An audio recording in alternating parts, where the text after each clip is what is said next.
మిత్రులకు నమస్కారం. గత నవంబర్లో జరిగిన పార్ట్ టైం లెక్చరర్లలో యూనివర్సిటీ కాలేజ్ ఆఫ్ ఫిజికల్ ఎడ్యుకేషన్లో జరిగిన అన్యాయాల గురించి ఈరోజు మేము చెప్పడం జరుగుతుంది.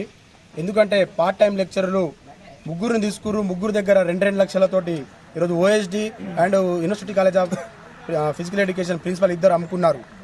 దానికి కారణంగా ఈరోజు మేము అడగడానికి వెళ్తే ప్రిన్సిపాల్ లేచి వెళ్ళిపోవడం జరిగింది. ఈరోజు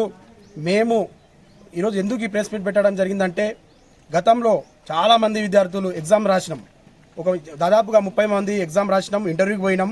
అయినా ఆ మెరిట్ లిస్ట్ బయట పెట్టకుండా ఈరోజు ఓఎస్డి అండ్ ప్రిన్సిపల్ ఇద్దరు వాళ్ళకు కావాల్సిన వాళ్ళకు, వాళ్ళకు తెలిసిన వాళ్ళకు, వాళ్ళకు ఉంచుకున్న వాళ్ళకు చుట్టాలకు ఇచ్చుకుని ఈరోజు. ఎందుకంటే మేము ప్రశ్నిస్తే ఎందుకు ఇలా వాళ్ళకి ఇస్తున్నారు, మాకు మెరిట్ లేదా, మా విద్యార్థులకు మెరిట్ లేదా, దాదాపుగా ఇక్కడ చదువుకున్న విద్యార్థులు 30 మంది రాస్తే వాళ్ళకి మెరిట్ లేదా, నెట్ సెట్ ఉన్నా కూడా ఇవ్వకుండా వాళ్ళకు కావాల్సిన వాళ్ళ దగ్గర 2 లక్షల డబ్బులు తీసుకొని ఈరోజు ఓఎస్డి ప్రిన్సిపాల్ ఇద్దరు అమ్ముకున్నారు. అదేవిధంగా ఈరోజు యూనివర్సిటీ కాలేజీలో ఉన్న డబ్బులు కూడా ఫేక్ చెక్కులు పెట్టి, ఫేక్ పనులు ఏ పని చేయకుండా ఆ పని చేసినామని చెప్పి ఆ చెక్కులు పెట్టి డబ్బులు దుబ్బేయడం జరుగుతుంది. అదేవిధంగా ఈరోజు ఐయుటి యూనివర్సిటీకి సంబంధించిన దాదాపుగా 4 లక్షల డబ్బులు వస్తాయి మనకు. ఆ డబ్బులు కూడా ఈరోజు ఇప్పటి వరకు ఐయుటి సెక్రటరీ ఉన్న ప్రిన్సిపాల్ సత్యనారాయణ సారు ఇప్పటి వరకు దాని మీద స్పందన లేదు. ఆయనకు అటు ఇటు తిరగడానికి కావాల్సిన 90,000 డబ్బులు డ్రా చేసుకుంటూ తప్ప విద్యార్థులకు ఇవ్వకుండా, ఈరోజు విద్యార్థులకు ఎవరికి ఇవ్వకుండా కాలయాపన చేస్తుండు.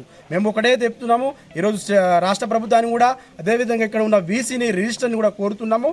దీనిపైన వెంటనే విచారణ జరపాలి, సిబిఐ విచారణ పెట్టాలి. ఇక్కడ ఉన్న డబ్బులు ఏమైనాయి, ఈ పార్ట్ టైం లెక్చర్లను ఏ విధంగా వాళ్ళకు అన్ని కాలేజీలలో మెరిట్ ప్రకారం తీసుకున్నామంటారు, మరి మెరిట్ లిస్ట్ ఎందుకు బయట పెట్టలేరు? ఆ లిస్ట్ బయట పెట్టాలి కదా. దానికి మేము అడగడానికి వెళ్తే ఈరోజు ప్రిన్సిపాల్ లేచి వెళ్ళిపోవడం జరుగుతుంది. మేము ఖబర్దార్ ప్రిన్సిపాల్ సత్యనారాయణ గారికి అంటున్నాం. అదేవిధంగా ముఖ్యంగా వైస్ ఛాన్సలర్ గారిని కోరుకుంటున్నాం, మీరు వెంటనే ఈ ఫిజికల్ ఎడ్యుకేషన్ కాలేజీలో ఉన్న ప్రిన్సిపాల్ వెంటనే సస్పెండ్ చేయాలి, పార్ట్ టైం లెక్చరర్ల మీద విచారణ చేయాలని మా డిమాండ్ చేస్తున్నాం.